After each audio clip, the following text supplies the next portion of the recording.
Heavy midnight rain hammered against the grimy station windows. At 1:13 a.m., Ethan stepped onto the last metro train heading home.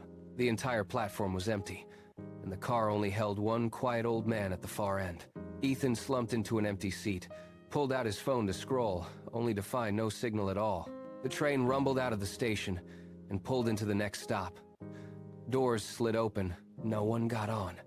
When they clicked shut, Ethan saw the old man was sitting one seat closer. Ethan frowned, told himself he must have misremembered where the old man sat.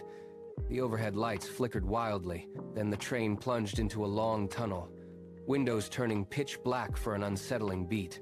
When the lights came back, the old man was 3 seats away. Ethan's heartbeat hammered against his ribs. "Excuse me?" he whispered quietly. The old man slowly lifted his head. His eyes were completely milky white, no pupils at all. The train screeched to a sudden stop between stations. The speaker crackled. "Final stop." Ethan looked out. No platform, only endless dark. His phone buzzed. A missed call from Mom. Time-stamped. Tomorrow, 2:07 a.m. His blood ran cold. The old man smiled, and the doors swung open into the dark. A biting, freezing wind bursts into the train car. Ethan sits frozen, staring out the open doors into endless dark. There is no station, no lights, not even a distant sound, only swallowing, suffocating black. The old man across from Ethan stands slowly, his shoes making no sound against the cold metal floor. "Don't let it see you," he whispers. Before Ethan can speak, all train lights cut out completely, and everything vanishes. For terrifying seconds, Ethan hears only breathing, and it is not his own. Something else is on the train. Heavy, wet, crawling closer. A faint red emergency light flickers above the door, and Ethan sees it. A tall figure bent unnaturally on the far ceiling, its arms too long, its face melted skin stretched into a smile. The creature twitches, then its head snaps straight toward him. Ethan bolts, running through the next coach as metal screeches behind him. Dozens of silent, motionless passengers stare at him with solid white eyes. "Help me!" Ethan screams. Nobody moves. He slams the final coach door shut. Only a little girl sits alone by the window. "You weren't supposed to board this train," she says. Lights flicker again, and the intercom crackles. "Next stop, the Afterlife." Ethan stumbles back from the little girl, legs shaking violently. "This isn't real," he whispers. She tilts her head, answering softly. "That's what everyone says." The train screeches to a slow. Outside the window, the dead city fades into thick fog. Thousands of shadowy figures standing silent along the tracks, waiting. The intercom buzzes. Passenger identified. Every passenger stands at once, necks cracking unnaturally as they turn toward Ethan.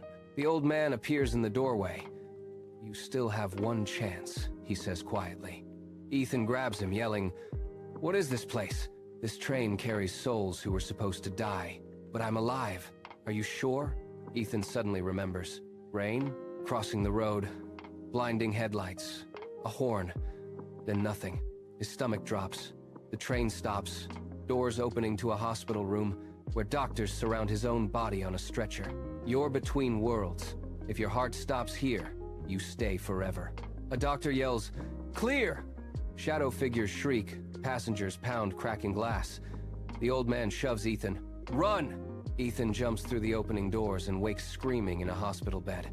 His monitor stabilizes. A nurse whispers, "You came back." Ethan gasps, alive, then glances at the side table. An old metro ticket, stamped, "Last passenger one way." 3 nights after the deadly metro crash, Ethan left the hospital. Doctors called his survival a true miracle. They said the old man he remembered was just a near-death hallucination from trauma, but Ethan was certain he wasn't making anything up. The moment he got home, he grabbed the strange metro ticket he'd kept and tossed it into his candle flame. Or at least, he tried to.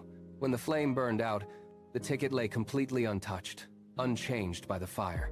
That night, at exactly 1:13 a.m., his phone buzzed. It was an unknown number. He hesitated, then answered. Only dead static came through. Then a familiar voice whispered, "You left something behind." The call cut out. and all his lights died. Darkness swallowed the room. Then he heard it. Metal wheels grinding against tracks. He lived on the 14th floor, far from any rail line, but the sound grew louder, shaking his window. A black metro train roared past his window, floating through empty air. Pale, motionless passengers with empty eyes stared in, and the old man stood by the door pointing down. Ethan looked at the ticket. Black ink spelled, "Return journey tonight." 3 slow knocks rapped his door. A second ticket taped to it read, "Next passenger, Ethan Benz." Behind him, doors hissed open.